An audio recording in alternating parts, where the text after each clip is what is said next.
दोस्तों, शिव महापुराण में बताया गया है कि भगवान शिव को कौन कौन से अन्न चढ़ाने से किस किस फल की प्राप्ति होती है। भगवान शिव को किस कामना के लिए कौन सा अन्न चढ़ाना चाहिए।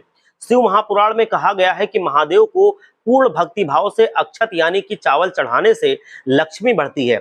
सुंदर वस्त्र चढ़ाकर उस पर चावल रखकर शिव को अर्पित करना उत्तम माना जाता है। पर ध्यान रहे, चावल टूटे हुए ना हो। शिव पूजा में जौ का भी खास महत्व होता है। भगवान शिव को जौ से पूजा करने पर सुखों में वृद्धि होती है। शिव जी को गेहूं अर्पित करने से संतान सुख की प्राप्ति होती है। मूंग से पूजा करने पर सांसारिक सुखों में वृद्धि होती है। शिव महापुराण में कहा गया है कि अरहर के पत्तों से श्रृंगार करके शिव जी की पूजा करने से हर तरह के सुख में वृद्धि होती है। शिव जी की पूजा में काले तिलों से आहुति देने पर पापों का नाश हो जाता है। पुराणों में कहा गया है कि गंध, पुष्प आदि के साथ एक श्रीफल चढ़ाकर शिव को धूप दीप किया जाए तो पूजा का पूरा फल प्राप्त होता है। ओम नमः शिवाय। जिन लोगों की किस्मत बहुत खराब चल रही हो वह लोग ये उपाय अवश्य कर लें। बेलपत्र की बीच वाली पत्ती पर चंदन और जहां तीनों पत्तियां मिलती हैं वहां पे शहद लगाकर एक बेलपत्र अगर हर सोमवार शिवलिंग पर अर्पित किया जाए तो दुर्भाग्य की रेखा भी सौभाग्य की रेखा में बदल जाती है।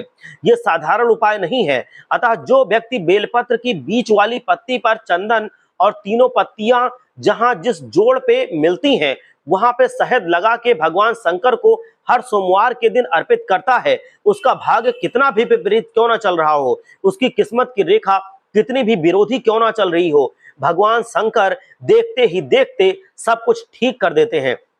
लेकिन ध्यान रहे, बेलपत्र कभी भी कटा फटा हुआ नहीं होना चाहिए। बेलपत्र का पत्ता कभी भी बासी नहीं होना चाहिए। अगर कहीं से कटा फटा है बिल्कुल भी बासी नहीं होना चाहिए। आज अगर आपने बेलपत्र शिवलिंग पे अर्पित किया है तो दूसरे दिन इसी बेलपत्र को धो करके आप काम में ले सकते हैं। दोस्तों, जब भी आप शिवलिंग पे बेलपत्र अर्पित करें तो ये ध्यान रखें कि बेलपत्र कहीं से भी कटा फटा फिर छेद वाला नहीं होना चाहिए।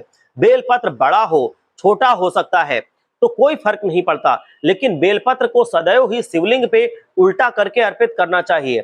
और दोस्तों, बेलपत्र को कभी भी सोमवार के दिन, शिवरात्रि के दिन, किसी भी ग्रहण के दौरान या अमावस्या के दौरान पेड़ से तोड़ना नहीं चाहिए। तो दोस्तों, जो बेलपत्र हमें शिवलिंग पे अर्पित करना हो उस बेलपत्र को दोपहर 12 बजे से पहले ही तोड़कर रख लेना चाहिए और रात्रि के समय बेलपत्र को छूना भी नहीं चाहिए। शिव महापुराण की कथा है कि बेलपत्र उस दिन नहीं तोड़ना चाहिए जिस दिन भगवान शिव को अर्पित करने का दिन होता है।